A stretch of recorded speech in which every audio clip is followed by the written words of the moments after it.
podcast is part of the Sports Social Podcast Network. I'm Gary Birtles, one of the old gits from a long time ago. You've got to tune into Tricky Talks, I believe, so just do it. All the best.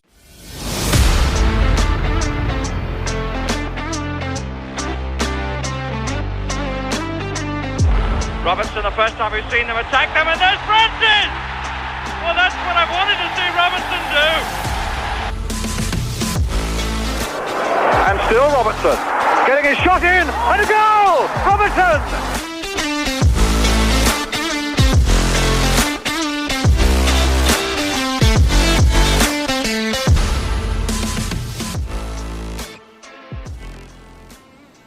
Hello, welcome to the Tricky Talks podcast as the honeymoon period is well and truly over for Vitor Pereira after a weekend which saw Forest suffer another league defeat at the hands of Brighton as the season threatens to rapidly spiral out of control. Hopefully my co-hosts are not spiraling out of control themselves. So let's say hello to Chelsea. Yes, how you doing? Not too bad, thank you. I wish it was in better circumstances us talking on the pod today, but we'll see how we get on. A lot to dissect today, isn't there? Yeah, I should say I hope you're feeling better as well, Chelsea. I know you've been absent for a couple of weeks, so hope you are in good health. Yes, I'm getting there. Slowly but surely wins the race, as they say. Good. And Kate is here fresh from the aforementioned trip to Brighton. How are you doing? You recovered from your journey back, which I believe where you encountered a few delays? I mean, it had already been a bit of a day. It didn't help that I then completely lost my car and was wandering around Sussex University with absolutely no idea where I'd put it. It's not a big car either. So just literally like wandering aimlessly, loads of people stopping, trying to help. Where are you trying to get to? My car. You say you were wandering aimlessly. I can think of 11 other people who were wandering aimlessly as well. So yeah. on that note, Mollo is here as well. I believe you were also ill and unfortunately didn't make the game on Sunday. But I hope you're feeling better as well. I know, first one of the season, I think. But yeah, a lot better now, thank you. And I was hoping, as I already felt sick, I was hoping at least Forest would make me feel better. But lying on the sofa, wanting to shout at the telly, whinging. But what can you do? It's Forest. It is Forest, and let's kick off then. I don't think we need to talk about the actual game a huge amount because we all watched it or we were there, but we need to talk about what it really means in the big picture, don't we? Because they did look like a team that was on the verge of relegation, didn't they? I think that bigger picture is looking more and more likely. It's going to be between Forest, West Ham and Spurs, and our only hope, I think, is the form of West Ham and Spurs because they look just as bad. Who wants to kick off with their thoughts then? Maybe start with you, Kate, as you were there. You came out the ground feeling pretty deflated, didn't you? I know. I really did. It bothered me yesterday in a way that previously I'd seen it. I knew it was a possibility, but I did have some hope. And, you know, we sat, didn't we? And we all looked at the fixtures and, you know, what to target and what we might get where. And yesterday just sucked all the hope out of me. That's the only way that I can describe it. And I think that was, for me, the overriding feeling as well in the away end. You know, we weren't booing particularly. There were shouts here and there of, why are you doing that? Why are you in that position? You know, why don't... But it was a kind of weird, sad acceptance that this was pretty bad, that it was a bad situation. And you know what? After their second goal went in, even though it was that early in the game, you just thought, we haven't got 2 goals in us. We were surprised that we had 1. And it just felt like a real sucker punch. And from that point on, it was, the feeling of a little bit of hopelessness, which was then obviously compounded by the performance on the pitch and watching them play and seeing them stroll around, out of position, disorganised. looking like they didn't massively care. Maybe that's harsh, but it's how it felt, it's how it looked for a lot of them. And yeah, journey home. I mean, you touched on a point there that I want to expand on. Do the players care enough? Because it's all right for a lot of them, and this remains to be seen who, but if they do go down, you've got to expect the likes of Murillo, Anderson and Gibbs-White at least to depart and go elsewhere. And they probably know that as well, deep down, even though they may not talk about it amongst themselves or certainly in the press, they don't. And Anderson hasn't. Of course, he's very much focused, he said, but do they really care at the end of the day? It is their job. They should care. I know Gibbs-White cared. Yes, I was going to say, before someone else answers that is my one caveat. Gibbs-White cared. He cared. He fought. He really did try and did look at times like he was feeling similar levels of despair to me. So that is my one caveat. Sorry, Simon. Carry on. That's all right. But what about the others, Mollo? Because it's all very well having a bad performance, but it was a collective bad performance, wasn't it? They, apart from Gibbs-White, nobody covered themselves in glory whatsoever, did they? And it was an unfortunate day where Williams and Murillo both had off days. Yeah, I think as to do they care, absolutely, I'm sure they do. I think I like the word caveat. I was going to say context. I think there needs to be some context to all this as well, to that performance. And the very first context, if you're a piece of context for me, is I don't know where this idea came from, and I'm pointing downwards here, that Brighton was a go and win game. I think when we were talking about where we're going to find these 4 wins from, I said at the time we never do well at the Amex. It's a tough place to go. They've started to turn it around, and I'm really, really wish I'd been horribly wrong. But I think the other context is the pressing was rubbish, but it wasn't through a lack of general effort. It was a for want of a better phrase, a lack of understanding of the expectation of, I mean, the second goal was junior school, wasn't it? You had one player pressing for his life from left back and disappearing, and others kind of watching him run around like a loony. Meanwhile, their players just sort of casually strolled to the back post to get the 2-on-1 against Murillo. And that's not through a lack of effort, that's a lack of understanding of what is supposed to be going on.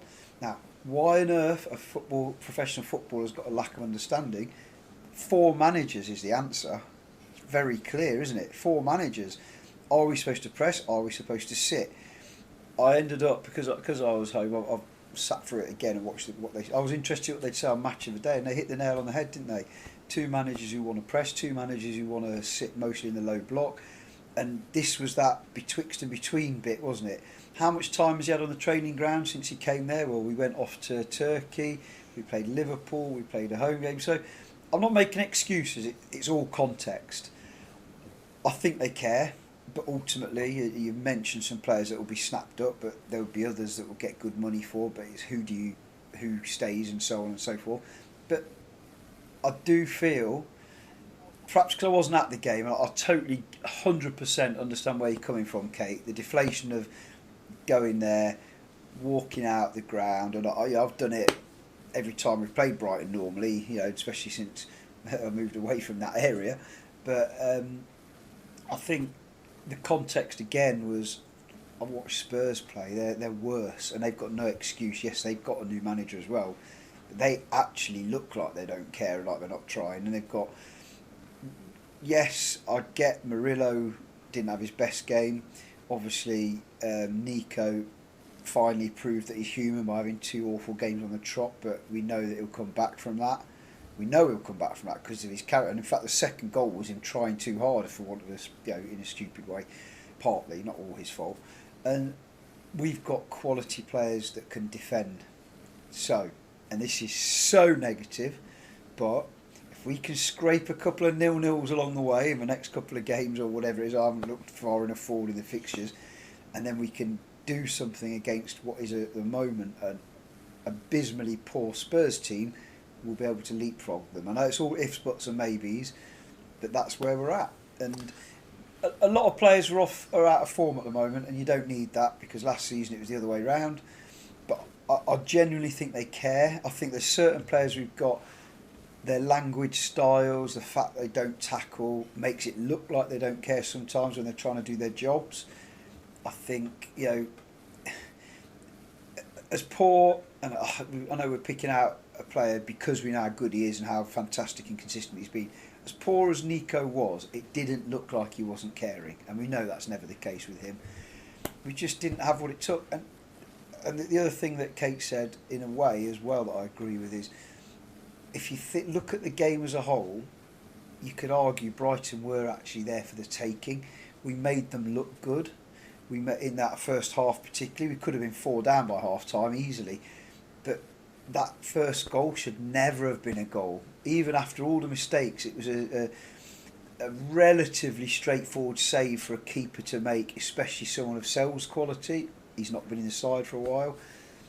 You say the same for the second goal to an extent, and then he obviously comes and pulls off another really good save. They care. The question is, can they get it together quickly enough to get the points we need? And that I can't answer. Ask me in May. You mentioned about Chelsea Pereira coming in and getting that new manager bounce, but as I said at the top of the show, that honeymoon period is well and truly over for him now, and they haven't taken advantage of that new manager bounce, have they? Because they're 4 games in, and he's won the first and lost the next 3. So that's an opportunity wasted, isn't it? I think. Yeah, it is. I am really struggling. I remember seeing a clip online, and I can't remember who it was who was saying it, but you're almost looking at it now. We were all very quick to blame, the manager. Obviously, let's take Ange out of the equation because that was definitely 100% his fault. Let's be honest. But we're now 4 managers in, and we're still in the exact same position. Now, for me, I'm really looking at it now, going, well, it can't be the manager now. Who is it? Because you cannot be 4 managers. 1, 2, 3, maybe. We're now on our 4th, and we're still playing that same frustration. And I'm talking to Forest fans now, and we are so deflated. It's been a long season. To be fair, it was a long season back in November, let's all be honest. We all felt like we needed May just to come and be over and done with.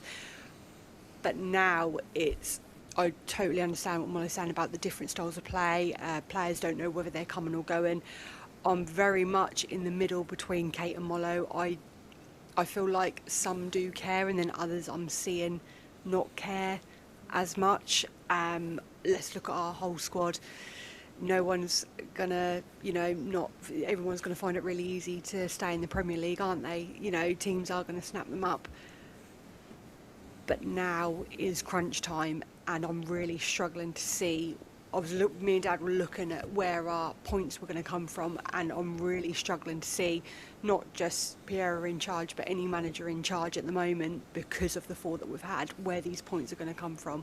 And like you said, Simon, it is going to get to a point now where we're going to be looking at Spurs, we're going to be looking at West Ham to drop points just in order for us to keep up. And our goal difference isn't great either compared to them either, so it's all just going to come down to the wire, isn't it?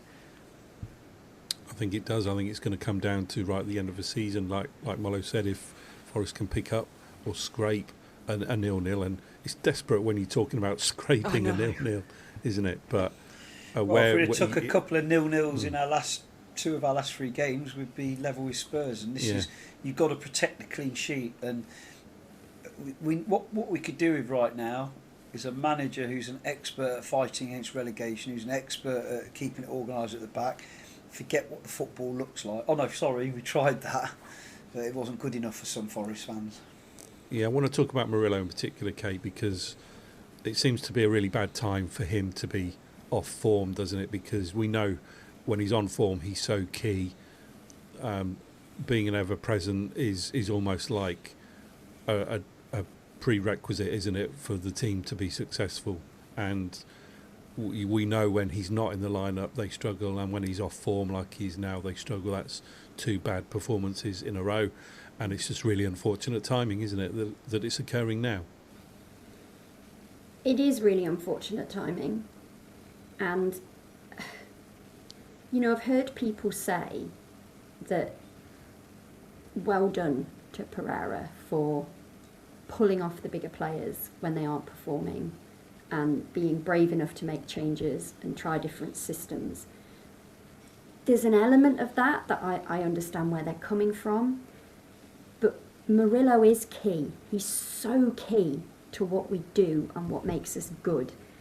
When he's off form, when he's unhappy, when he looks like he's not fully invested in really grinding out a result, which I'm sorry again, Mollo, and I said this before we started filming, I have had quite an emotional response to yesterday, and I am aware of that, and I haven't had time to sit down today and really go through the nuts and bolts of it again, so I am coming off the back of still feeling quite emotional.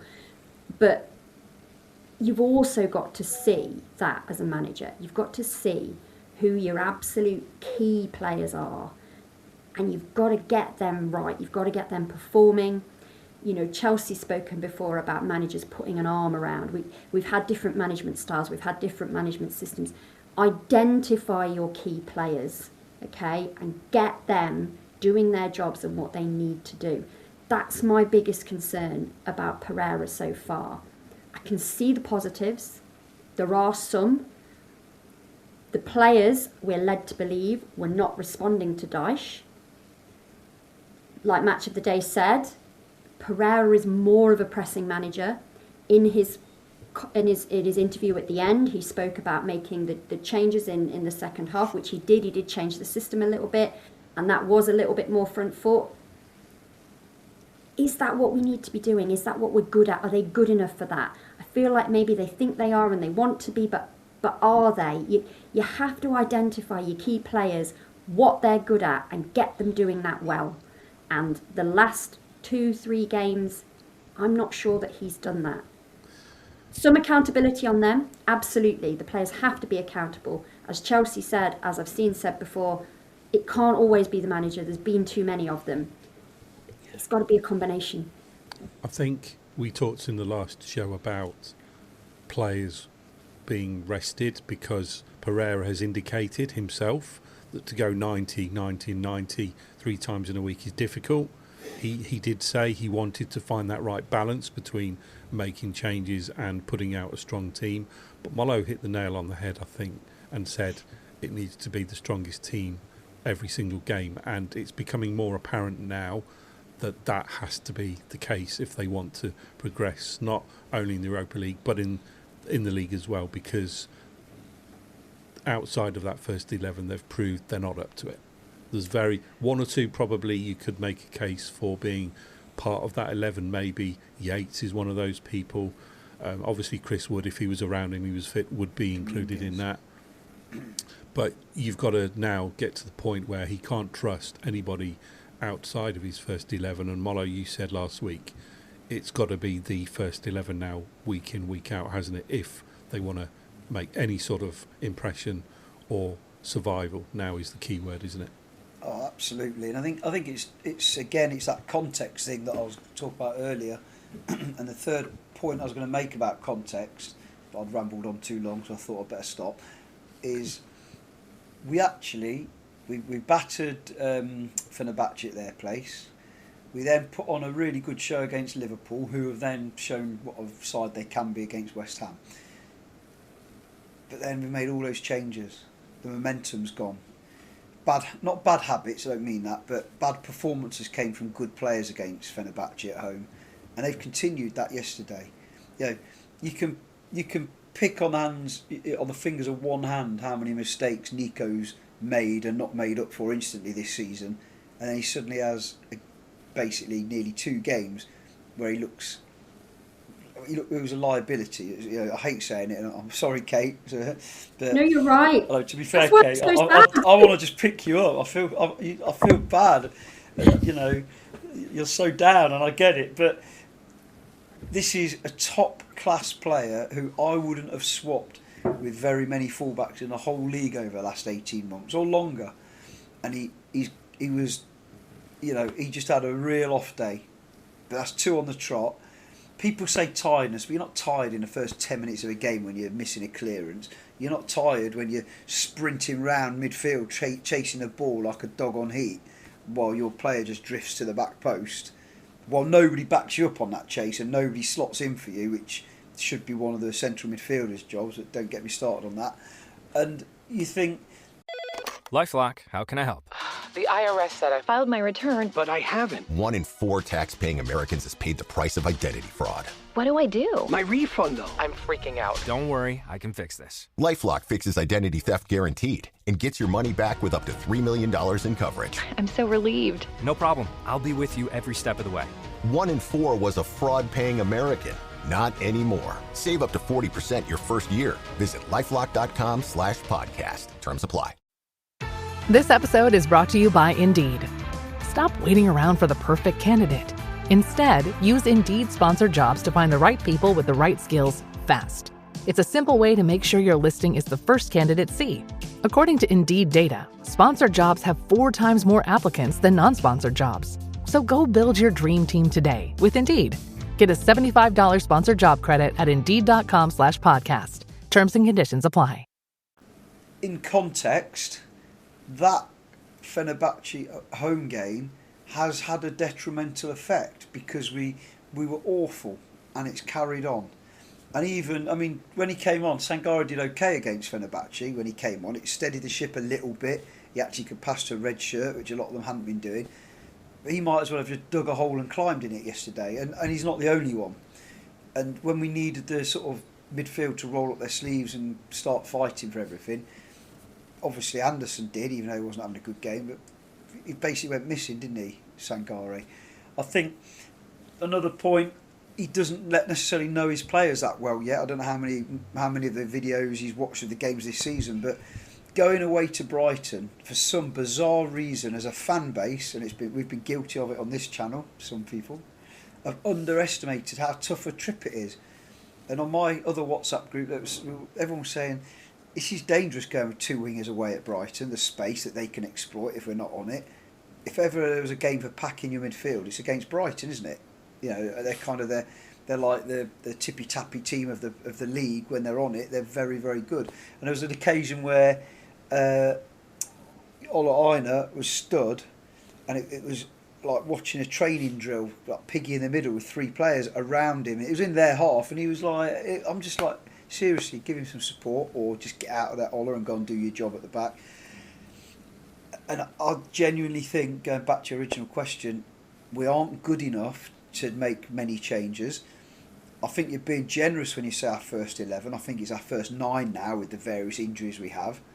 I think we've got players who have to play at the moment who aren't good enough at this point in time for the Premier League. Thank God we signed Ortega as well, because I don't know what would have happened in the last few weeks. Perhaps I'm being unfair on Gunn. He might be decent in there, but you know, Ortega's been outstanding, typically now injured. But ultimately, the only way we're getting out of this is to fight tooth and nail for every ball. And we can whinge and moan all we like, and we certainly want to, and we have every right to.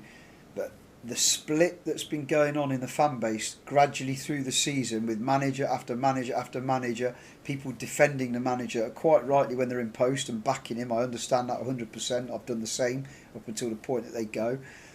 You know, whether we think they should have gone or not, we discuss it because that's what we're here for, in a sense of what we do. But then I get behind the next man. We are no longer the 12th man. If anything, we've become a liability to our own players at home at times. And I hate saying that, but there's been times this season, and you've alluded to it in the past, Kate, how it's been toxic in the ground under various times. You've got the I hate Sean Dyche, his football's crap team group, alongside the rest saying, well, actually, I don't care what the football likes, I want to get out of relegation first and foremost. And it's all come together that the atmosphere at the ground isn't what it once was. It's still great when we score, and we're still not like those plastic clubs up and down the country, but it's not the 12th man that it was. And some point, we've got to realise with these last few games, everybody, whatever they think of the manager, whatever they think of certain players, whatever they think of the tactics or whatever, we've just got to get right behind them. At home, I'm talking, obviously, because the home games are critical. Away, the fans were superb yesterday. First away game I've missed, like, in however long, and you could hear them on constantly on the TV, and brilliant as always. But at home, we've got to make it that fortress again. Well, we're not going to make it a fortress, are we? We've got to make it an intimidating place to go again. And it's all that context stuff. We've just got to get to the summer, because I genuinely believe if we get to the summer in this division, and obviously Europa League winners hopefully, next season we'll see a change in fortunes, because the lessons will have been learnt by everybody at the club from top to bottom, I hope. You mentioned there about Pereira not necessarily knowing his players well enough yet, but Chelsea did make a brave call and decided to omit from his squad Lorenzo, Luca and Morato. Do you think we've potentially seen the end of them now? And we talked about it last show. João Cunha showed a bit of promise against Fenerbahce, and sure enough, he made the bench and came on against Brighton. So it looks like he's going to get some minutes when called upon. But do you think that's the end of the Lucca experiment? Has run out of Lucca? Sorry. That was a good one. Sorry. I liked it. I think Morato, yes, we've probably seen enough of him at the moment, but again, I don't know. Thing is, with Luca, I think he's preferring Woni over Luca anyway, which at the moment, rightly so. I think Luca, we kind of held. Did I say something wrong then, or am I in the thing? Oh, sorry. Sorry. No, he was sorry. agreeing. Oh God, I thought. Although to be fair, I thought you said Woni for a moment, and I thought, where's Woni come back again? Sorry, that's the Suffolk accent coming out. That's what it is. But yeah, he's definitely preferring Woni, and I think we put Luca up on this pedestal of that he was going to be the miracle man to come in and completely save us from relegation, and he most certainly is not that. I have got to that point where I have got no idea what Pereira's got up his sleeves, or he prefers. Like Molo said, I don't know whether he has found his squad that he, his strongest 11, that I'm going to say. I think it is still going to take a while for him to understand who he prefers, even formation. I really am struggling to see what it's going to be till the end of the season, if I'm completely honest. I think Luca, we probably haven't seen, and to be fair, I don't even think maybe we'll see much of Morato now. He did change the formation at half-time or early in the second half when João Cunha came on, and they played three at the back with wing-backs Chelsea. I don't know, though, whether that's something he would want to look to maintain, because it's yet another thing they've got to learn under another new manager, and I don't know if they've got the time in between games to learn that system. Chelsea, would you stick with the back four, which is kind of tried and trusted, I say loosely in inverted commas, or would you look to do something different to kind of give a bit of spark, do something different, and maybe even catch the opposition off guard a little bit with a new formation? With me, I would always stick with the back four. I think it's been tried, it's been tested, we know that it works. And when you look at the strength of our squad, when you go from the back forward, when you go to midfield and up front, let's be honest, the back four is the strongest that we've got out of the whole of our formation.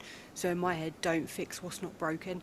And really, up front and midfield is where you need to focus your energy on, and where we need to start scoring goals. So don't start playing around with the bloody defence, because let's be honest, that's fine.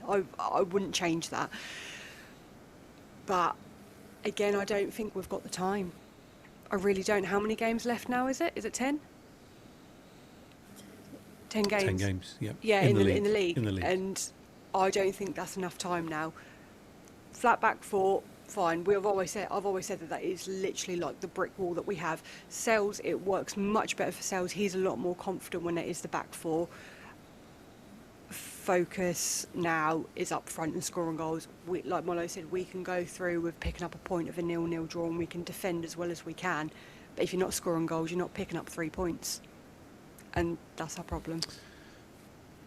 Talking of scoring goals, Morgan Gibbs-White has now scored 24 Premier League goals for Forest and has equalled Brian Roy's record of Premier League goals. So he now sits joint second in the list, Kate. You alluded to it earlier. It seems as though Morgan Gibbs-White is going to be the driving force behind any kind of resurgence, isn't he? He's the one that seems to want to grab things by the scruff of the neck and lead that team like the captain he is.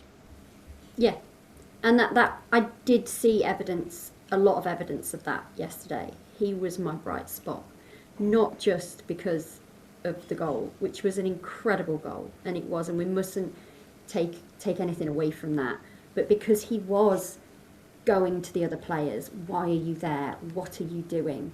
Signalling to them what he wanted from them, where he wanted them to be, which is, that is a captain's performance. That is what he's trying to do. Mollo said, I don't understand why they seem to have lost a bit of football intelligence. It was almost like he was trying to give that back to them.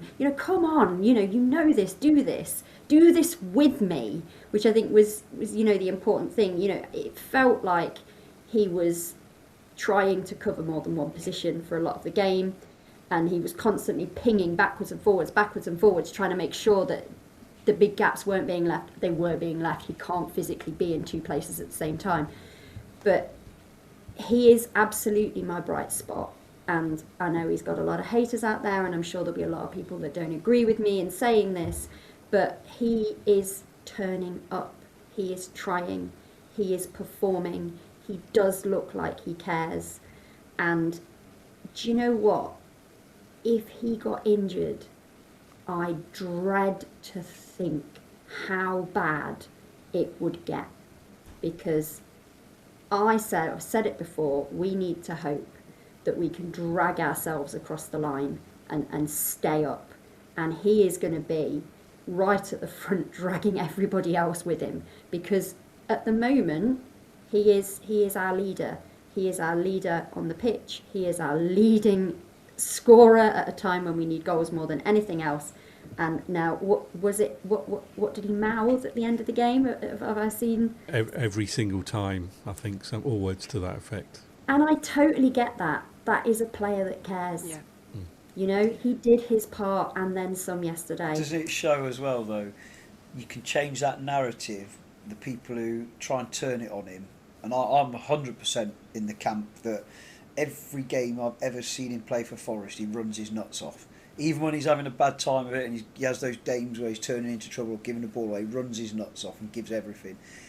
And him getting on the players' backs the other day was for all the right reasons, and they deserved it. There'll still be one or two out there waiting, if he isn't the main man, to say, he's just moaning at players and blah, blah, blah. And God, they needed it. So, yeah, he has been at. I think the other bright spot, to be fair, was, and you've alluded to it, Simon, Cunha, having done that 40 minutes odd in the second half where he looked the part on Thursday, he came on and he did look, we know he's good on the ball, but he did look pretty solid, and he's quick and there's something there to work with.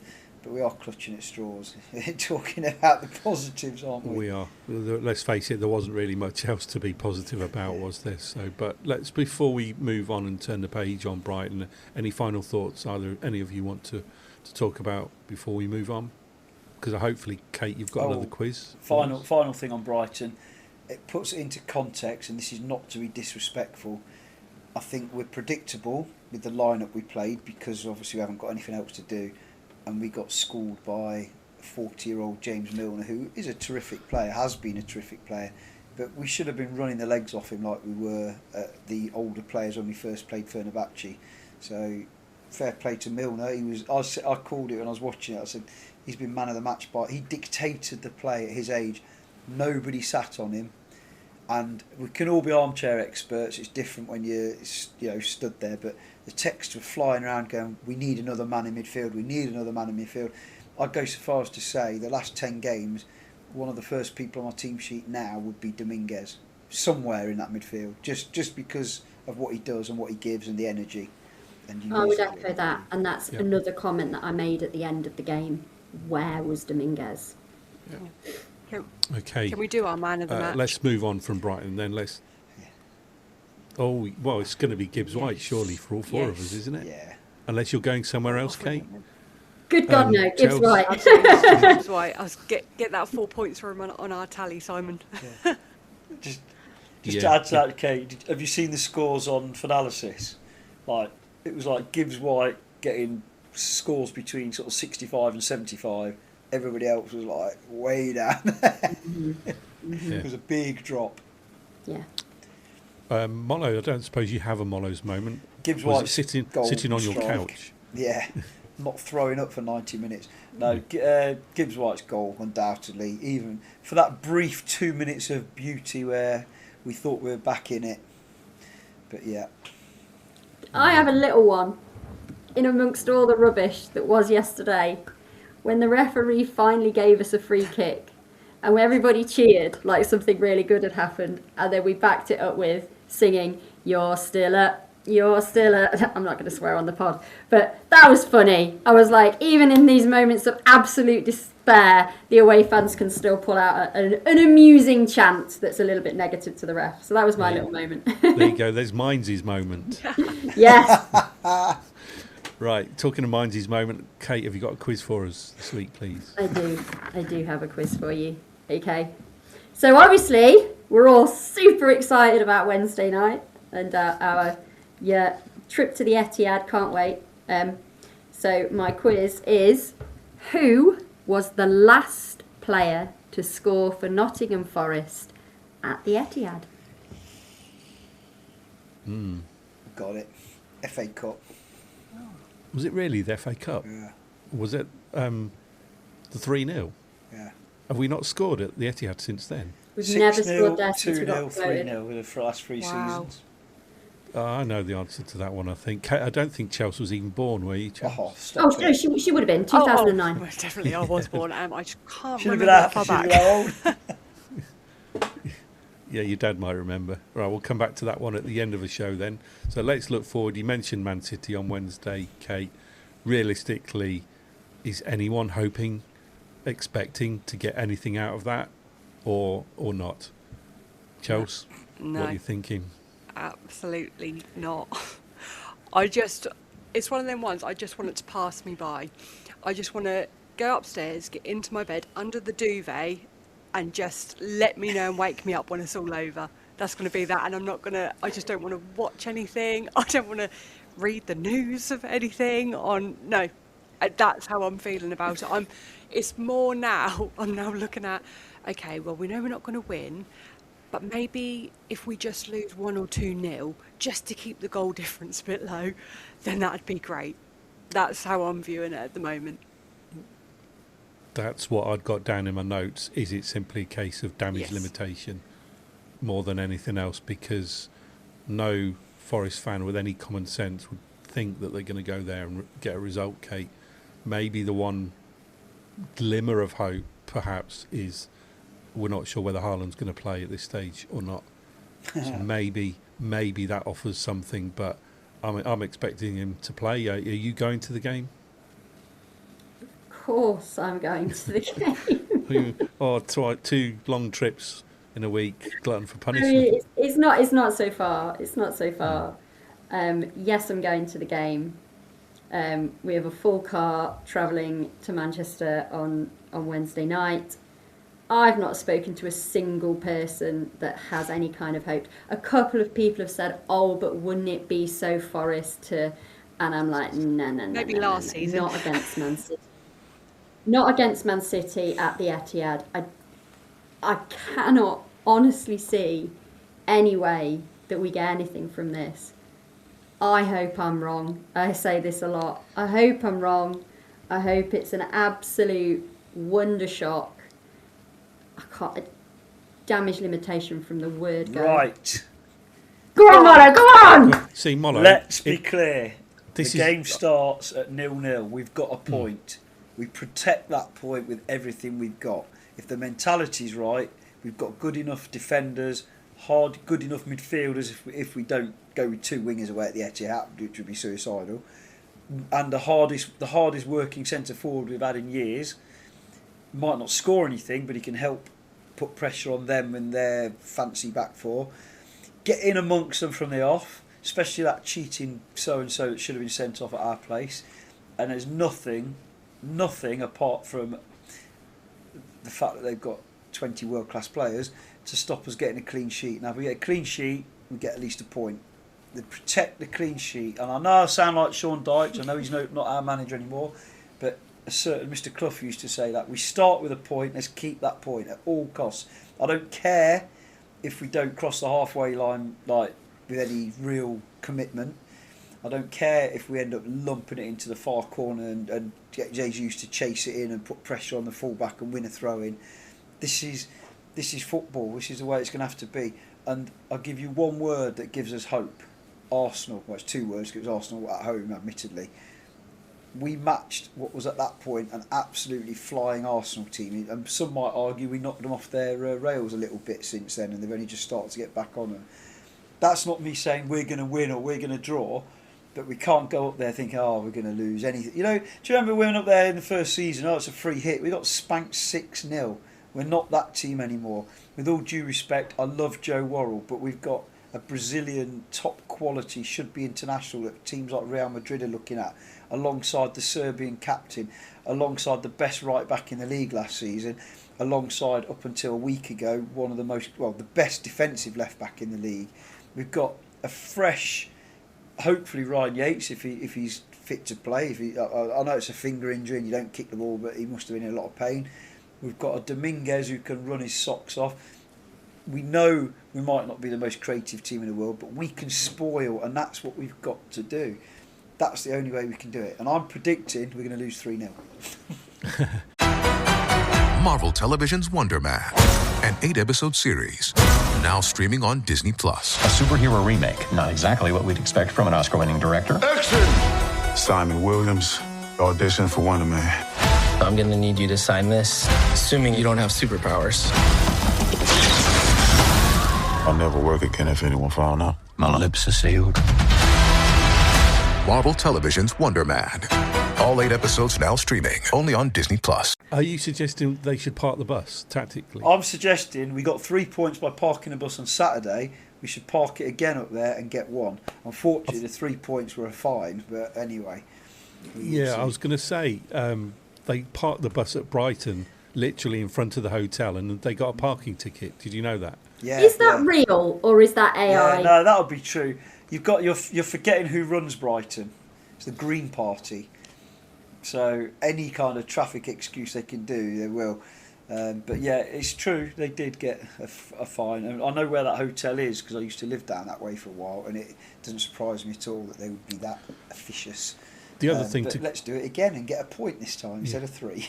Yeah, the other thing to consider, this is a 2-horse race. And there's a phrase in American football called any given Sunday, because on any given Sunday, any team can beat any other team. Now, I'm not saying that that's going to happen, but this is a 2-horse race. It is 50-50. So you just never know. It just needs a little bit of luck, a little bit of slice of luck to get deflection or a brilliant save. How many Wolves fans thought they'd draw 2-2 with Arsenal the other night? So you're right. Any given day, you just never know. But we have to park the bus. Absolutely right about that. Which makes me think, is he going to play the first 11? His first 11, is that going to be more defensive as well? Is he going to throw on an extra defender, or he most likely should play Dominguez as well? Shouldn't he, being that more defensive minded? Because you can't go to the Etihad with 2 wingers like Hudson-Odoi and Hutchinson, can you? No, absolutely not. And do you know what? For all the fact that I am pretty sure that we are going to lose and potentially lose quite heavily, I wouldn't be anywhere else. I will be giving everything I've got from the away end in cheering them on and clapping them and staying with them. And, we are in the Premier League, at least for now. So let's go to the Etihad, because we're playing Man City at the Etihad in the Premier League. Let's not take that for granted, and let's give as much as we can as fans in the away end, watching on the TV, listening on the radio, wherever you are, whatever you're doing. It's all we've got right now. So we do have to keep half an eye on the other fixtures, of course. West Ham are away at Fulham, who have just beaten Spurs and playing reasonably well at home. Spurs themselves do have a home game against Crystal Palace. You just never know what you're going to get with Crystal Palace, who were playing reasonably well at Old Trafford until they pressed that self-destruct button. So you just never know. Those 2 teams might do us a favour. He'll be suspended though, won't he, Lacroix? He's their the best defender will, yeah. If Spurs can't, not Spurs. If they can't win that one, then they're they might as well give up and go home. I don't know whether you saw Igor Tudor in the press afterwards. He was literally throwing a paddy, accusing Fulham of cheating or having a homer referee. So he seems to have lost it already, and he's only just been appointed. But it was bad though. I mean, just a little push, just a little one. Yeah, but what I mean is that consistency, isn't it? The same thing happened last week. I'm glad it's happened that way round. But normally with them it would be different with Fulham, wouldn't it? I'm really shocked. But they were both fouls in truth, and I just hope they carry on being as rubbish as they have been, because Palace were doing okay, weren't they, at Old Trafford, as you say? Whereas even if they hadn't have scored that push goal, they looked terrible, Tottenham. final word on the general relegation fight overall. I was reading an article on Football 365 today where they were looking at the possibility of both or Forest or Spurs getting relegated and playing in the Champions League, which is what we talked about last week. And they had a fan survey on there for you to vote on who you think were most likely to go down out of all the teams at the bottom. And interestingly, I don't know how many votes there were, but percentage-wise, leading the race to go down with 40% were... Any Spurs. ideas? You're right, Spurs. Yeah. And that's then because their fans are so entitled. They probably even think they're entitled to relegation as well. Yeah, and Forest and West Ham were quite closely matched. I think it was 22 to 27%, slightly in West Ham's favour. But interestingly, and you don't know the population of who's voting, but Spurs were the general consensus. Do you reckon it's down. more the fact of that people just want Spurs to go down rather than actually thinking that, though? Because let's be honest, unless you support Spurs, you don't like them, do you? Yeah. You've got to look at the fact they haven't won a game in the whole of 2026 yet, and we're now in March, so I guess there's that negative momentum as well, isn't there, that people are going to look at. And if they've watched Spurs play in the last couple of months, they'll probably think, wow. I mean, look at, with all due respect to the players that played against them, look at how bad they were at the City Ground. They're the worst team we've seen at the City Ground since we got promoted. And we beat Brighton 7-0, and they were better than that. Right, okay. We've been going 3/4 of an hour. Let's go back to the quiz then, Kate.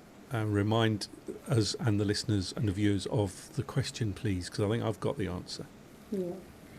Who was the last player to score for Nottingham Forest at the Etihad? Go on, Mollo. I was going to let you go. I think it's Joe Garner. Mollo? I think it's Joe Garner, following on from Nathan Tyson and Robert Earnshaw. Robert Earnshaw. Yeah, I'm going to go Joe Garner too. Yeah, you're absolutely right. It was the FA Cup shock. Nathan Tyson scored first, followed by Rob Earnshaw, followed by Joe Garner when we beat them 3-0. And yeah, Joe Garner was the last player to score for Nottingham Forest. And that was 2009, 17 years ago. Well, let's hope somebody puts it right on Wednesday night. Oh, wouldn't that be lovely? I'll just take a clean sheet. 'Cause that was also our last clean sheet there, wasn't it? Yeah. Right, any final thoughts, any other business? Mollo, start with you. No, nothing. Just I think tickets have gone live today for the Garibaldi Girls Gala. So that's a big deal. And the last I heard, Lee Wood had donated a signed glove, and there's various other prizes, including the Tricky Talks voucher for the Forest Club shop, I believe, and there's signed shirts, signed first team shirts, tickets to various things such as the museum, the netball, the ladies team, ladies game. So various prizes on offer on the evening as well. So where can they buy tickets, Mollo? Where can you buy tickets? That's where I hand over to Chelsea. Go on, Chelsea. Yeah, if you are a member, then you will get the link through on your email. So all you have to do is click the link and then buy from there. And I believe now it is on our Instagram, if I am correct. So the link should be in the bio, or it will be on an Instagram post. So just click the link below. And I echo everything else that Mollo just said. Yeah, actually, to be fair, we've got so many prizes that have been donated, and massive big up to the team that are helping to organise this, particularly Ella, who's been out there, ringing people, emailing people, messaging people, getting them to donate. But we've had such a positive response. Like, if you buy a raffle ticket, you are really, really likely to win yourself a prize. And I think that's credit to the team, credit to the fact that we are raising this money for the Nottingham Women's Centre, which people are, you know, really respecting as the amazing charity that it is and the work that they do. So it's going to be a great night. There's some fantastic prizes. There are some big people getting on board and supporting with this. So like Chelsea says, go on Instagram, check out the Garibaldi Girls page, get your tickets. Thanks for that. And we are trying to arrange a Garibaldi Girls Tricky Talk special, aren't we, as we get nearer to the gala. So we'll see whether that materialises or not. And obviously that's another opportunity to plug that. But Chelsea, anything else you want to bring up? I just wanted to, what Kate had touched on about the Nottingham Women's Centre, we are trying to raise within a year enough money for a part-time counsellor. So that is what the money will be used for, that we will be raising for from the gala as well. So we've got a very big target in mind, but we think that it is achievable with everybody's help. So it's going to a very good cause. You know where your money and your donations are going to be going. So it's all for a good cause. And yes, please get your tickets. Okay, excellent. Thanks, Chelsea. Anything from you, Kate? No, just,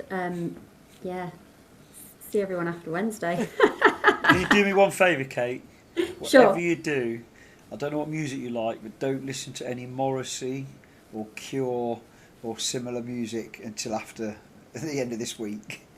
I could definitely promise you that. I forgot to ask, are you going, Mollo? Are you recovered enough from your illness to be travelling on Wednesday? Yeah, I should think so. It's excellent. Not priorities, but yeah, I've got something that I've got to sort out that I need to try and change first. But 7:30 kickoff is actually quite difficult, isn't it? Especially at M6. But I've got tickets. But you have to use them now as well, don't you? Otherwise, you get told off. Okay, one last thing from me. I just want to say that Adam Wicklow, who is one of the hosts of the Red Side of the Trent podcast, unfortunately lost his wife to cancer earlier in the week. So on behalf of the four of us, I just want to send our condolences to him and their respective families as well. So it's part of the Forest podcast community, so we just want to wish him well, of course, too.